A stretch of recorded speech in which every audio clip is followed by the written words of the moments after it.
안녕하십니까. 대한민국 최고의 방송 스픽스 역전의 용사들 특집 인터뷰 진행을 맡은 민주당은 김민주입니다.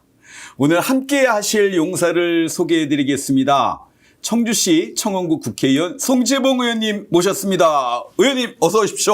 예, 안녕하세요. 반갑습니다. 제가 이렇게 기뻐하는 이유가 좀 특별합니다. 저희 그 스픽스 역전의 용사들 특집 인터뷰는 아무나 모시지 않거든요. 네. 대표적 친명 의원님들만 모시는데 여러분 그 대통령께서 당대표 시절에 단식 투쟁을 하실 때 몇 분이 동조 단식 투쟁을 하셨는데 충청도에선 대표적으로 송재봉 의원님이 단식 투쟁을 하셨어요. 맞죠? 맞습니다. 그때 네. 한 보름 넘게 하셨던 것 같아요. 긴 것 같지만 11일인가. 뭐 예. 거기까지 못 갔고요. 그래도 그 거리에서 함께 단식 투쟁을 하면서 정말 우리 당이 이렇게 가서는 안 된다. 적어도 이재명 그 당대표를 시키고 그렇죠. 적어도 이 정말 무지막지한 이 검찰 권력에게 우리 대표를 넘겨주려고 하는 그런 행태만큼은 도저히 용납할 수 없다. 이런 마음으로 함께 이제 단식을 했었고요. 또 그 후에 제가 총선에 그 출마했을 때는 또 이제 후원회장을 맡아주셔가지고. 아, 그렇구나. 네. 그래서 크게 도움이 됐고 힘이 됐었습니다. 예. 대표적 또 친명 의원으로 국회에 입성하신 다음에도 사실 대통령의 정책을 그대로 입법 활동에 적용해서 굉장히 맹활약하시는데 이따가 그거는 끝날 때쯤에 같이 또 이야기하기로 하고요. 지금 뜨거운 것부터 일단 먼저 하겠습니다. 사실은 6.3 지방선거가 끝난 지 보름 가까이 되는데 민주당에서 지방선거를 바라보는 두 가지의 시각이 굉장히 지금 뜨겁습니다. 먼저 그 6.3 지방선 끝나고 정청래 대표는 이긴 선거라고 했는데 곧바로 대통령의 기자회견에서 이길 것을 이기지 못했으니 이긴 거라 보기가 어렵다. 며칠 잠을 못 잤다는 대통령의 발언이 있은 다음부터 당이 더 이 시각으로 지방선거의 승패를 바라본 시각이 되게 뜨거웠습니다.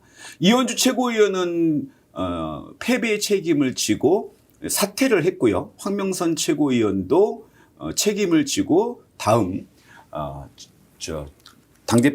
전당대회에 불출마하겠다고 얘기했거든요. 근데 또 어제는 또 당대표께서 최고위원회에서 강원도의 승리를 얘기하면서 아직까지는 지금 졌다라고 인정하기는 않는 분위기예요. 네, 그렇습니다. 그래서 네.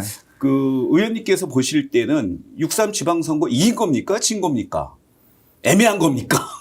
일단 이 선거가 끝나고 우리 당원과 지지자들이 어떤 마음인가.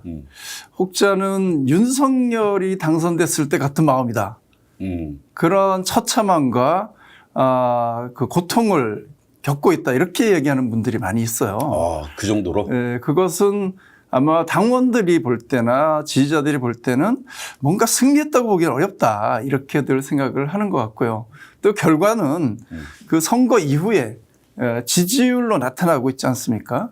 대통령 지지율이 급속하게 빠지고 있고 또 우리 더불어민주당이 단 한 번도 역전을 허용하지 않았었는데 충격입니다. 예, 국민의힘의 오차범위 밖으로 역전되는 그런 현상까지 나타나지 않습니까? 그것은 우리 국민들이 볼 때 이번 지방선거는 민주당이 사실상은 패배한 선거다. 이렇게 저는 보고 있다. 그런 것이 저는 수치로 입증이 되고 있는데 현재 당내 분위기를 보면 당 지도부는 실질적인 그 패배했다, 실패했다 이렇게 인정하지는 않고 있는 것 같습니다. 그런데 대통령께서는 적어도 이긴 선거는 아니다.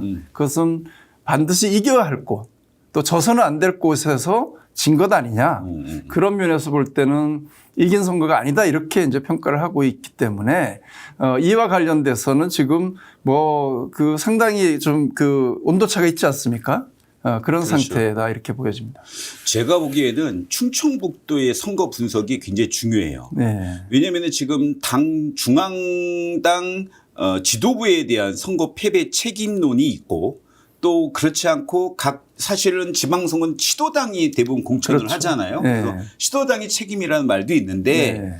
사실 충청북도 도당은 특이했어요. 네. 요번에 사고당부로 해서 중앙당이 직접 공천을 했고 공천률도 5대5가 아니라 네. 그 일반 여론조사가 70%였죠. 그렇죠. 예. 네. 그래서 중앙당 공천과 그다음에 직접 중앙당이 선거 관리까지 네. 선거운동 관리까지 했다라고 보면 충청북도의 정확한 분석이 전체 또 이 지방선거에 대한 분석하는 데 굉장히 중요한 역할을 한다고 보는데 어떻게 보셔요? 이번에 충청북도 이겼습니까? 졌습니까? 이겼다고 봐야 되는 거겠죠. 충청북도는 이겼죠. 예.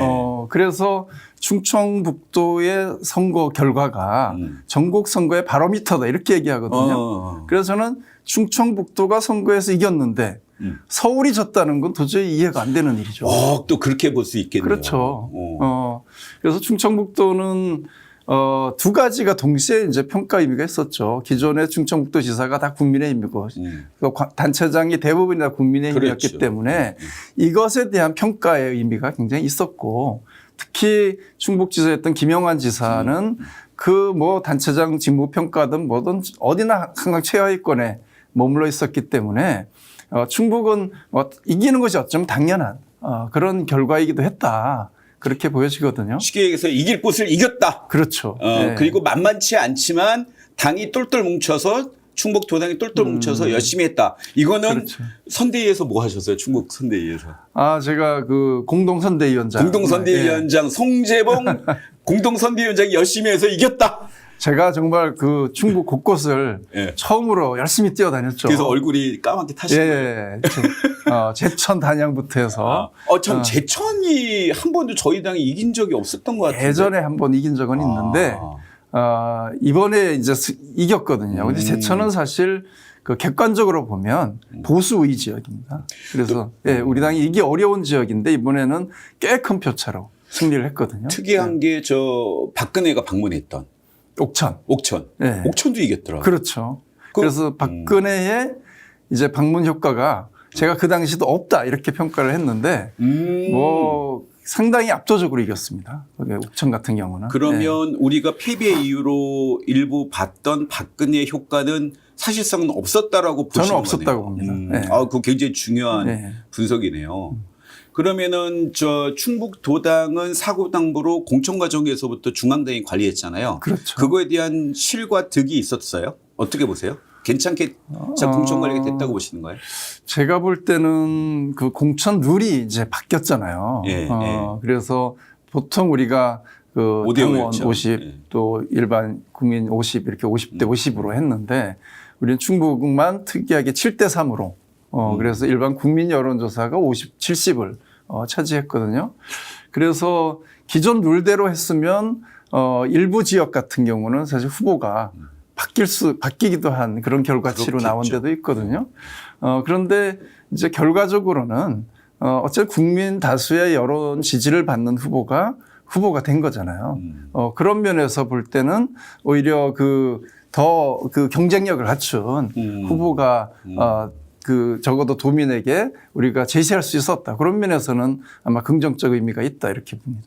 즉 지금 일부 당심과 민심이 괴리된 현상이 있다라는 것이 일반 여론조사가 70% 되면서 괴리가 되지 않고 일반 국민들이 선택한 후보가 민주당의 후보로 됐기 때문에 경쟁력을 더 확보할 수 있었다라고도 지금 제가 잠깐 들리는데. 그래서 당심도 중요하고 민심도 중요한데 사실 그 후보는 민심에 부합하는 후보를 내는 것이 더 경쟁력을 갖추지 않겠습니까? 그런 면에서는 충북의 경우는 오히려 그런 좀 민심에 좀 더 가까이 있는 후보를 공천하게 된 면이 최종 승리를 하는데 긍정적으로 기여하는 것이 아닌가 그렇게 생각을 합니다. 지금 최근에 이런 이야기들이 있어요. 지금 전당대회를 보면 지금 당원이 70, 일반 여론조사 국민 여론 30이거든요. 이거를 뭐 일부 제가 보기에는 그대로 이렇게 될 것 같은데 일부 5대5로 다시 국민 여론 높이자는 말이 있는데 이거는 좀 당대표를 뽑는 데는 맞지는 않겠다라는 생각도 들고 일면 요번에 이제 국민의 선택을 제대로 우리 당이 못 받았으니 좀 올리자는 의견도 있거든요. 그거에 대해서는 어떻게 생각해요? 너무 이 전당대회를 앞두고 급하게 바꾸면 혼란이 있을 가능성도 있으니까 저는 조심스럽긴 한데. 지금 룰을 바꾸는 건 적절하지 않다. 네. 그것은 상당 기간 당 내의 논의를 통해서 네. 합의되는 지점을 만들어서 바꾸는 것이 맞다 이렇게 보고요. 네. 그리고 당 대표를 뽑는 선거이기 때문에 사실 당원 비중이 높은 게 맞죠. 저는 뭐 예. 거기에 대해서는 특별히 현재는 이견이 없습니다. 그러면 그 5대5로 바뀔 거라고 주장하는 사람들은 약간 지금 음모 속에서 얘기하는 걸 수도 있겠네요. 사실 7대 3인 거는 당원 주권 시대에 또 맞는 그렇죠. 방향성이니까 네. 예, 절대 아마 이 7대 3인 당원 70의 이것이 이번에 전당대회에서 바뀔 가능성은 거의 없습니다. 또 이게 또 당의 친명 의원으로서 굉장히 주요한 역할을 하시는 송지봉 의원께서도 이런 말씀 하시니까 이런 유언비어 그다음에 당의 분열을 획책하는 이런 소리들은 좀 무시하셔도 될 것 같다는 생각이 들고요. 네, 그렇습니다. 곧 이제 당에서 그 지방선거 평가위원회가 구성돼서 빠르면 이번 주에 첫 회의를 한다고 하더라고요. 예. 이게 공정하게 될까? 예. 왜냐하면 구성 자체가 이재영 민주연구원장 예. 어떻게 보면 지금 당 지도부의 그렇죠. 사람이고 그다음에 외부로도 홍창민 전 네. 서울시당 공천관리위원장인데 예. 제가 알기로는 그러면은 장경태 시당위원장 전 네. 지금은 제명당했지만 그분이 발탁한 인재를 보면 거의 공동위원장의 친청분들이고 네. 또 제가 딱 예민하게 든 거는 조승래 사무총장의 발언이에요. 네. 갑자기 정부 인사의 언행도 평가위에 따져보겠다. 그러면서 대놓고 김민석 총리를 찝었단 말이에요. 네. 그래서 지금 지선 평가가 거의 한 2달 가까이 될 텐데 제대로 된 평가가 되겠느냐. 어떻게 보세요?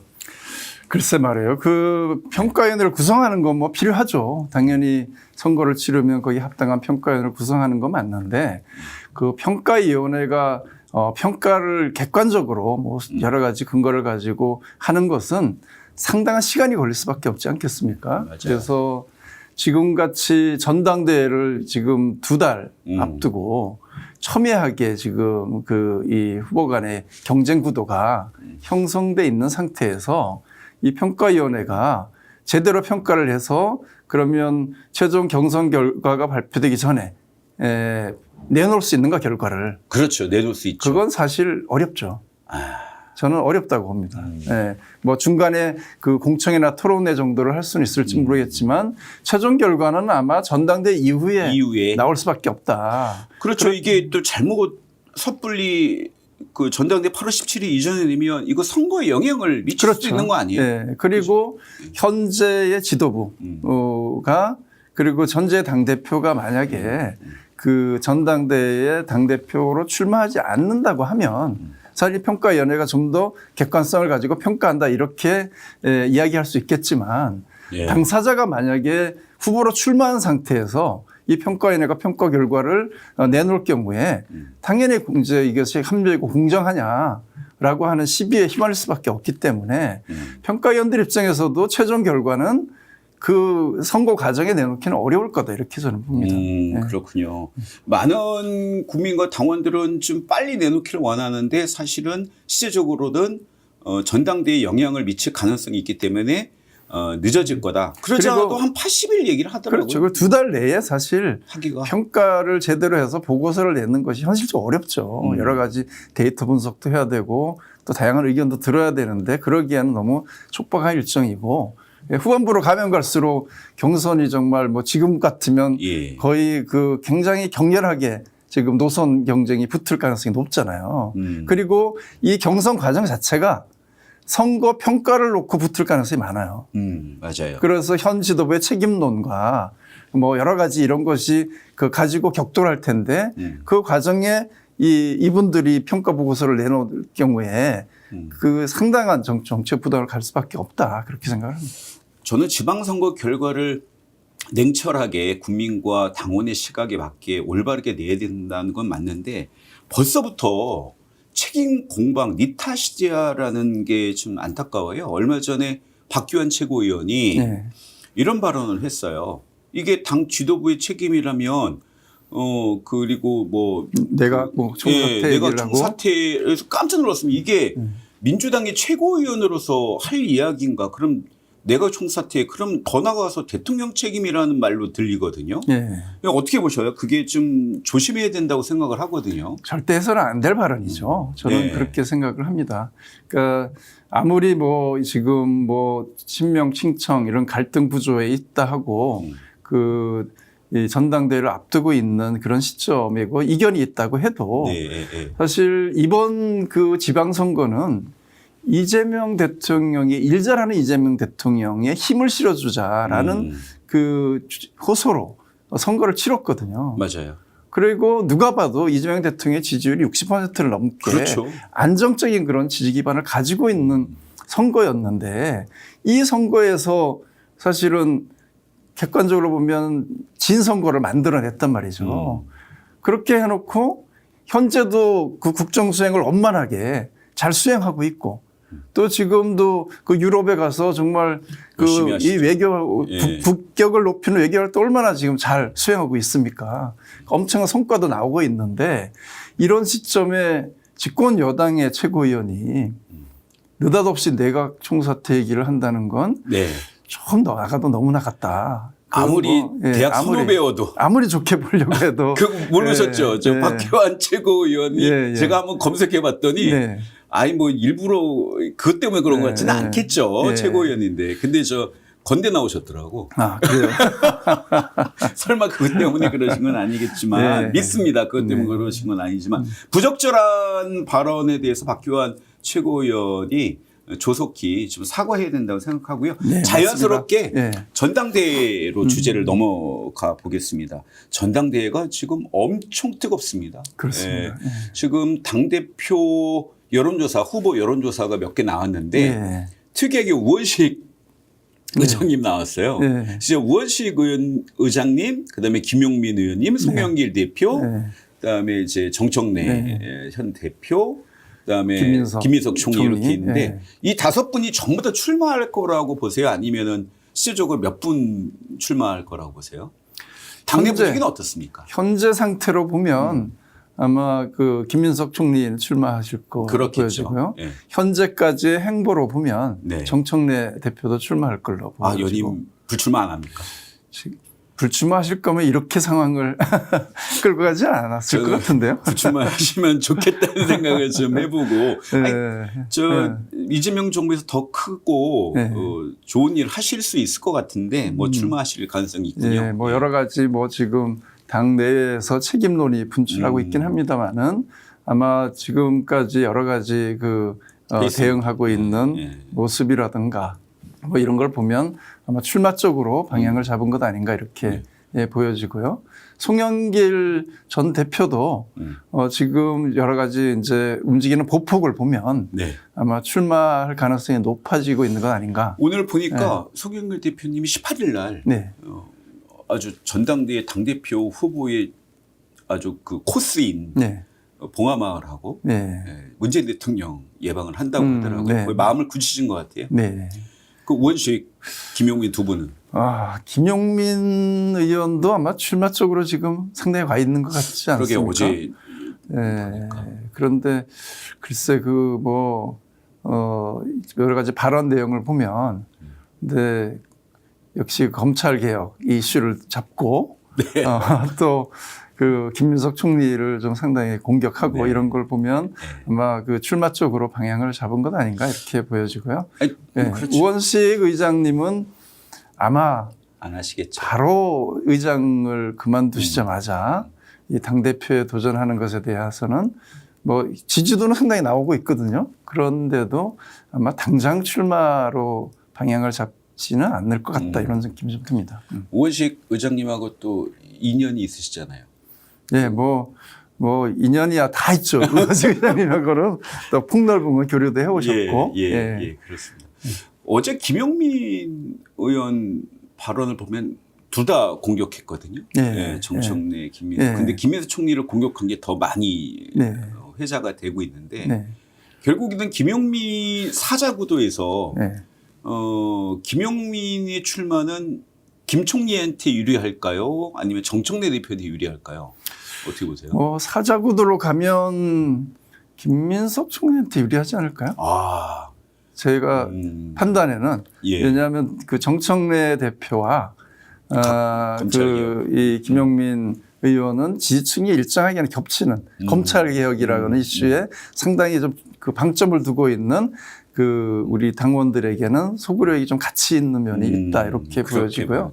근데 이제 제가 조금 이제 걱정되는 것은 대통령께서는 김윤석 총리가 굉장히 성공한 총리고 성과를 상당히 냈고 그렇게 평가를 매우 긍정적으로 해주셨는데 오히려 김용민 의원의 평가는 매우 박하게 거의 사실상 실패한 총리다.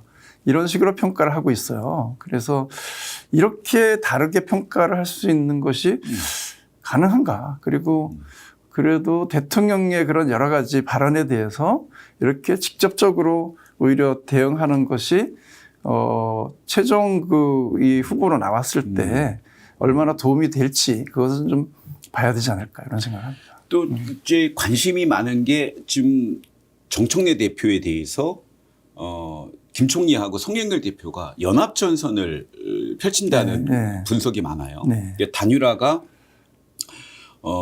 애초에 지지하고 불출마한다. 네. 그다음에 출마한 다음에 어느 정도 단계에서 송영길 대표가 김민석 총리를 지지하고 빠진다. 아니면 결선 투표까지 간다. 네. 이 세 가지 시나리오가 지금 복잡하게 있는데 네. 뭐 그러면서 뭐 그 각자 캠프가 고민하고 거기서 구도하는데 어떻게 보세요? 송영길 대표는 뭐 같이 김 총리하고 함께하는 건 맞겠죠? 마지막까지 대결을 하지는 않을 거다 이렇게는 기본적으로 봅니다. 그런데 시점은 제가 볼 때는 이 경선 국면이 들어간 이후에 각 후보 간의 지지율이 어떻게 새롭게 재구성되느냐에 따라서 아마 시점은 달라지지 않을까 좀 그렇게 보여지고요. 뭐 초반부터 압도적으로 만약에 김민석 총리가 앞서가는 구도가 형성된다고 하면 아마 마지막까지 가지 않을 가능성도 있고 3자 구도가 팽팽하게 간다고 하면 어쩌면 결선까지 또 가는 구도 속에서 선택할 가능성도 있지 않을까 그렇게 생각을 합니다. 자, 그냥 대놓고 물어볼게요. 누가 이길 것 같아요? 그런데 지금 이재명 대통령의 임기가 이제 겨우 2년 차에 접어들고 있고 지금은 그 이재명 대통령의 성공이라고 하는 것이 우리 당원과 지지자들의 공통된 지향 아니겠습니까? 그렇다고 하면 이재명 대통령이 국정을 안정적으로 운영하고 성과를 내는 데 있어서 집권 여당인 민주당이 잘 뒷받침할 수 있는 그런 당대표가 필요하다라는 공감대는 좀 분명히 있다고 봅니다. 그렇다고 하면 대통령과 호흡을 잘 맞춰서 국정을 안정적으로 이끌면서도 성과를 낼 수 있는 당대표가 누구냐. 그렇게 치면 대통령께서 적어도 호의적인 의견과 긍정적인 메시지를 내고 있는 건 현재로 보면 제가 볼 때는 김윤석 총리에게 가 있는 거 아니겠습니까? 그렇다고 하면 당원들의 입장에서 볼 때 이재명 정부의 성공 또 이재명 정부가 성공을 해야 다음 총선도 있고 그렇죠. 그다음 대선도 우리가 이길 수 있는 거 아니겠어요? 그래서 당청 간의 갈등과 분열 이런 요소를 최소화할 수 있는 방향에서 우리 당원들이 판단하지 않을까 그렇게 생각을 합니다. 저는 대통령이 기자회견하고 그다음에 이제 이코노미스트하고 인터뷰 그다음에 최근에 X까지 세 가지 다 강한 어조로 얘기하셨는데 그중에 저희가 가슴이 가장 아프고 좀 충격받았던 게 이코노미스트하고 인터뷰에 본인이 이대로는 임기 마치고 불행한 사태가 올 수도 있다 본인한테. 이거는 자기 잘못될 수도 있다라고 강력하게 어떻게 보면 당에다가 SOS를 친 거라고 그렇죠. 보거든요. 그러면은 이제 다음 총선에서 개헌 문제까지 그다음에 차기 정권 재창출에 지금 대통령은 굉장히 심각하게 바라보고 있다고 저는 생각이 드는데 어떻게 저 친명 핵심인 우리 송재봉 의원님께서도 어떻게 동의가 되신 부분이 있죠. 지금 사실 집권 1년 차가 맞는가? 마치 느낌은 4년 차에서 임기를 마무리하는 시점에 있는 당정 간의 관계 같은 느낌을 우리 그 의원들끼리 이야기하다 보면 그런 느낌이 좀 든다. 이거 왜 이러지? 이게 뭐가 문제지? 이런 이야기들을 현재 좀 많이 하고 있습니다. 그래서 대통령께서 보시기에는 지금 이 상태에서 선명한 개혁 노선, 특히 검찰 개혁을 중심으로 한 이것만이 전부는 아니지 않느냐. 지금은 운동장을 넓게 쓰고 또 그릇을 키우고 그 안에 적어도 중도 보수까지도 포함해서 정말 안정적인 국정 운영의 기반을 만들고 그 만드는 과정에 정부 여당이 좀 역할을 잘 해줬으면 좋겠다라는 기대와 그런 신호를 계속해서 보내고 있는데 지금 현재 당의 모습은 그렇진 않은 것 같다. 그래서 대통령의 그런 고뇌와 그 깊은 의중이 제대로 왜 전달되지 않느냐. 거기에 대한 이 답답함이 지금 맞아요. 묻어나가서 맞아요. 그것이 계속해서 이제 다양한 형태로 표출되고 있는 것이 아닌가 이렇게 생각이 들고요. 그래서 실용과 중도 개혁이라고 하는 이 정부의 그 지향을 가지고 뭔가 민생도 안정시키고 국가의 경쟁력도 제대로 키우고 또 대통령이 정말 지금 그 주력하고 있는 그런 어떤 지방주도 성장 이런 걸 좀 안정적으로 그렇죠. 해나가고 또 거기에 지금 개헌도 해야 되지 않습니까? 이건 압도적인 국민의 지지가 없으면 안 되잖아요. 맞아요. 그것을 만들어가고 싶은데 좀 당이 좀 그런 역할을 잘 해줬으면 좋겠다. 이런 이야기를 계속 하고 계시다. 그런 생각을 합니다. 이게 최근에 이제 그 양쪽의 어떤 당의 노선이랄까요? 아니면 철학적인 배경에서 지금 굉장히 큰 충돌이 일어나고 있는 것 같아요. 예를 들면 김어준, 유시민 이분들이 주장하는 거는 소위 깃발론, 네. ABC론. 네. 그래서 A가 탄탄해야 문제가 없이 진보적 정권 재창출과 그다음에 당의 가치를 이어갈 수 있다라고 하는 이런 깃발론이 있는 반면에 현실적으로 대통령이 이야기한 그런론이 있는 거 아닙니까? 그렇죠. 중도 실용까지도 합쳐야 된다. 그다음에 심지어는 우파에 있는 분들도 끌어들여서 함께해야 된다.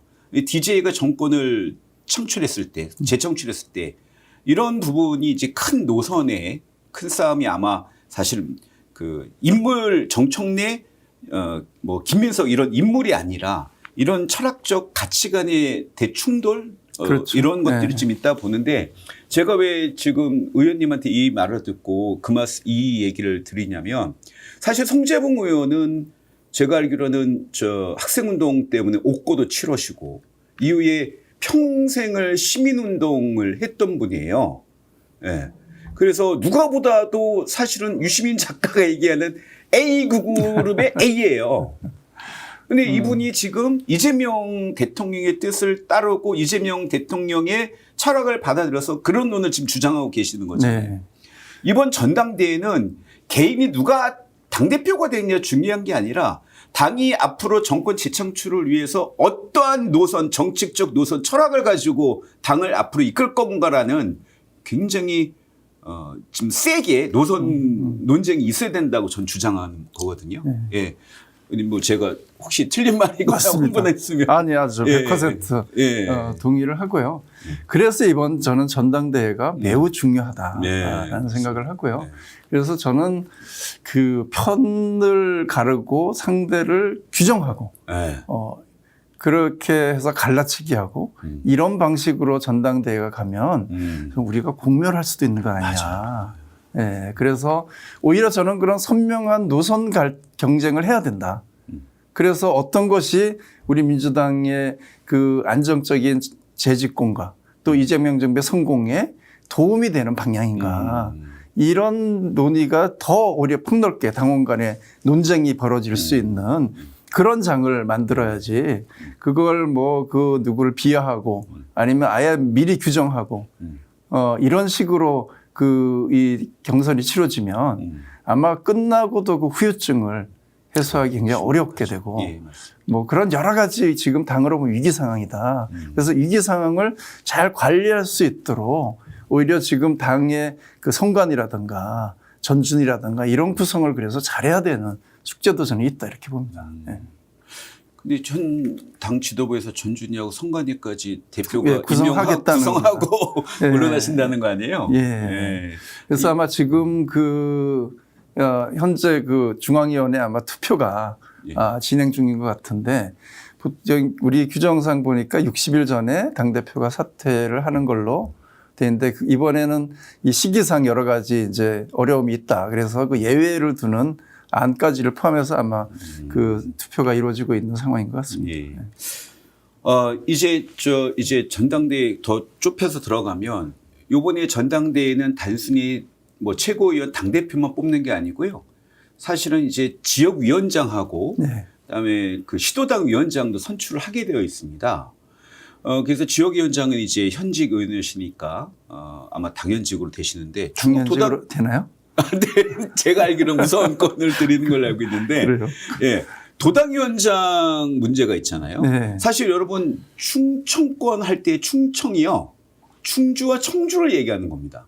근데 충주와 청주가 사실은 충북이에요. 그렇죠. 그래서 충청 지역의 민심을 제대로 살피고 이끌려면 충청북도의 도당위원장이 그만큼 중요한 겁니다. 네. 충북 도당위원장 누가 유력한가요? 지금요. 네. 아직 후보 등록도 안 하고 있는데. 제가 들은 정보가 있는데 제가 본인 입으로 얘기하기 어려우시니까 제가 얘기해요. 제가 알기로는 우리 송재봉 의원님이 충북 도당위원장으로 많은 분들의 추천을 받고 계셔서 지금 고민 중에 있으시다고 저는 들었거든요. 고민하지 네. 마시고 네. 하시죠. 예. 네. 해도 될까요? 아니, 제가 이제 고민한 지점은 앞에서 얘기했지만 충북도의 공천이 사실 충북도에서 못하고 공천권을 중앙당이 가져갔거든요. 사고당부. 예, 그 사고당부가 된 이유가 당원 명부 유출이었죠. 유출건이 중앙당에 조사가 되면서 사실상의 유출이 있었다. 이렇게 결론이 나면서 이것의 공천 관리를 도당에서 할 경우에 나중에 불협화음이 생기고 또 경선 불복 사태가 그렇죠. 온다거나 또는 그 여러 가지 그런 불신이 생길 수 있기 때문에 이제 중앙당이 가져온 건데 그럼에도 불구하고 그 명부 유출과 연관된 여러 가지 그 논란 또 그 명부를 가지고 선거에 이용했다 뭐 이런 등등의 논란으로 일부에서 지금 고소 고발전이 들어와 있기도 하고 현재 또 그 도지사 당선인에 대해서도 당 내에서 사실은 고소고발건이 지금 해서 수사가 진행 중에 있고 이러다 보니까 당 내의 갈등 구조가 상당히 좀 이렇게 있습니다. 그래서 이런 구조를 또 충북도당은 충북도당 차원에서 잘 수습하고 또 도당이 원팀으로 뭉쳐서 함께 또 앞으로 그 도정에 대한 협력할 건 하고 또 견제할 건 견제도 해야 되고 또 중앙정부와 같이 또 협력해서 충북의 현안들을 해결해야 될 숙제도 있지 않습니까? 그런데 이것이 당 내부가 갈라져 있으면 계속 이 갈등 구조가 해결이 안 된다. 그렇게 생각이 들어서 보니까 다 뭐 이런저런 이해관계나 이런 구조 속에서 좀 그 이야기가 좀 되고 있어요. 그래서 제가 상대로 저희 자유롭더라고요. 그래서 제가 좀 나서서 이 상태를 좀 수습하면서 정말 좀 제대로 좀 도당 운영을 그 민주적인 또 도민들의 참여도 좀 확대하고 또 정책적 역량도 좀 키우고 이런 다양한 좀 새로운 변화를 좀 만들어 봐야 되겠다. 그렇게 생각해서 현재는 좀 출마를 해야 되겠다는 고민을 하고 있습니다. 네. 고민하지 마시고요. 네. 예. 오늘 선언하세요. 예. 하겠다. 충북 도당위원장 하시겠다고 하고 왜냐하면 저는 앞에 말씀 다 좋은데 그보다도 이제 2기잖아요. 이재명 정부가 이제 2년차 본격적으로 들어갔는데 의원님 같은 친명 확실한 대통령을 지원하고 지지할 수 있는 분들이 당의 요직을 맡아야 됩니다. 그리고 충청권의 민심을 잘 살펴서 지금 지지율이 조금 떨어져서 걱정인데 의원님 같은 분이 제대로 도당을 이끌어서 오명을 벗어나서 국민과 당원의 사랑을 받는 다시 충북 도당이 돼야 된다. 저는 그렇게 지금 생각을 최근에 이 여론조사 충청권을 보니까 그 생각보다 많이 빠지고 있어요. 그렇구나. 네, 그래서 왜냐하면 충청권이 사실 민심의 풍향계라고 하지 않습니까? 그 이유가 그 상대적이지만 그 스윙보터 역할도 하면서 중도층이 상당히 폭이 넓은 편이거든요. 그러다 보니까 이 정부의 국정 운영에 대해서 굉장히 민감하게 반응하는 지역이거든요. 그래서 여기에서부터 국정 운영을 제대로 뒷받침할 수 있는 기반을 만드는 건 매우 중요하다 싶고요. 그 역할을 또 충실히 하도록 하겠습니다. 예, 이제 저 송재봉 충북 도당위원장의 탄생을 저희가 지금 기다려보면 될 것 같고요. 8월 17일. 네. 8월 17일이니까 그 전에 되겠네요. 전에 7월 중순 정도가 될 것 같습니다. 뭐 네. 7월 말에 네.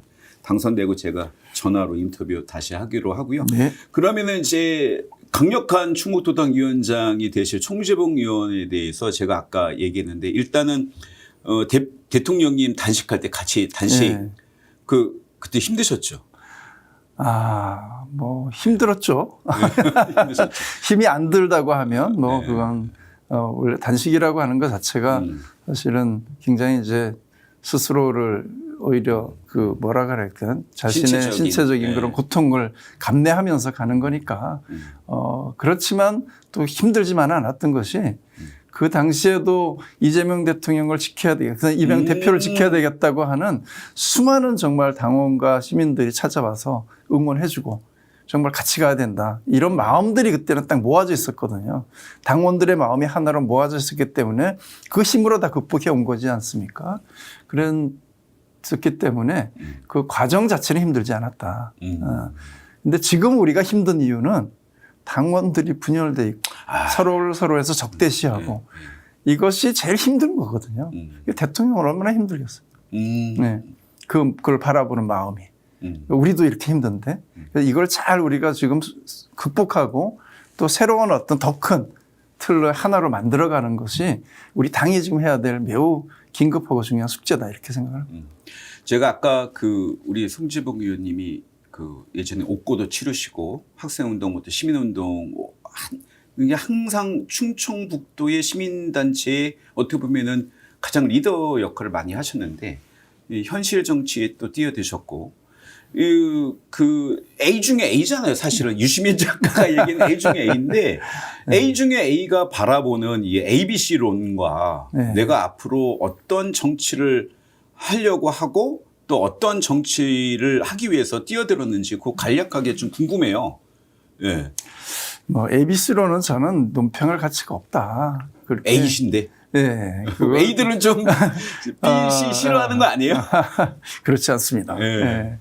그렇게 규정하는 순간 그것이 저는 새로운 어떤 갈등의 또는 배제의 어떤 언어가 될 수 있어서 그런 방식의 접근은 저는 기본적으로 옳지 않다. 이렇게 우리는 더 폭넓게 포용하고 함께 가겠다라는 그런 마음가짐을 갖는 것이 더 중요하다. 이렇게 생각을 하고 있고요.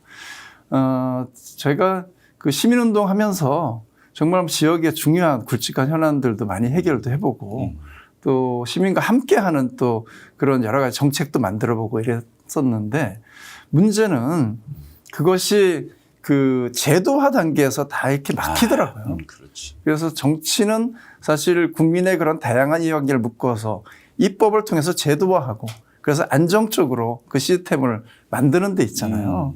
그런 역할은 결국은 정치가 할 수밖에 없다 이런 것이고 또 하나는 정치가 늘 이렇게 현장에 발을 딛고 있어야 되는데 점점 현장을 잊어버리고 국회라는 문안에 갇히는 경우가 생기더라고요. 그래서 그런 정치를 하면 안 되겠다.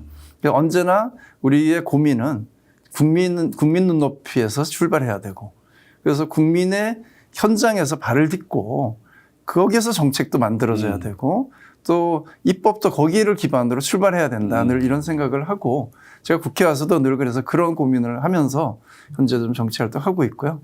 또 그것이 저는 이재명 대통령이 살아온 삶과 비슷한 것 같아요. 이재명 대통령도 시민운동에서 출발해서 또 기초단체장 광역 이렇게 오면서 그런 관점을 지금 놓치지 않고 있잖아요. 맞아요. 그래서 저가 지향하는 정치의 그런 방향이 결국 이재명 대통령이 지금 하고 있는 일과 다르지 않고 크고 작은 일이지만 언제나 최선을 다하는 그리고 그것이 국민들의 삶을 조금이라도 바꾸는 걸 통해서 뭔가 이 만족과 행복을 얻는 그런 정치인이라고 저는 보고 저도 그런 정치인이 돼야 되겠다. 아니 들어보니까 이거 송재봉 의원의 개인 발언이 아니라 이재명 대통령께서 하셨던 말인데 보니까 그냥 이재명인데 송재봉은 뭐 이런 생각이 딱 드는데요. 네. 예, 그냥 송재봉은 이재명이네요. 딱 보니까. 그래서 그런지 저 대통령께서 여러 번 얘기하셨던 정책이 하나 있어요. 성남시장 때부터도 관심이 있던 분야인데 그게 공공은행이에요. 공공은행. 이거 법안 발의하셨죠? 예, 이거 했습니다. 간략하게 좀 궁금해요. 이거 아무도 저 생각 없는데 대통령이 얘기한 걸 두세 번 얘기하셨는데 그걸 바로 법안 발의하셔갖고 관심이 지금 높습니다. 그러니까 이제 금융의 역할이 뭐냐. 금융은 돈만 버는 게 아니다. 그래서 금융은 대통령께서도 준공공기관이다 이렇게 얘기하잖아요. 그러니까 금융은 사적인 어떤 이익과 수익만을 추구하는 기관이 돼서는 안 된다라는 것이고 또 하나는 지역에서 생산된 여러 가지 이익과 부가가치가 지역 내에서 순환하는 구조. 이것이 지역화폐이잖아요. 그래서 이재명 대통령이 항상 제안하고 그래서 그런 것과 연관해서 보면 이 지금의 시중은행들은 지역에서 벌은 수익을 다 수도권으로 빼가죠. 그렇죠. 그래서 지역 자금의 역외 유출의 통로 역할을 하는 거죠.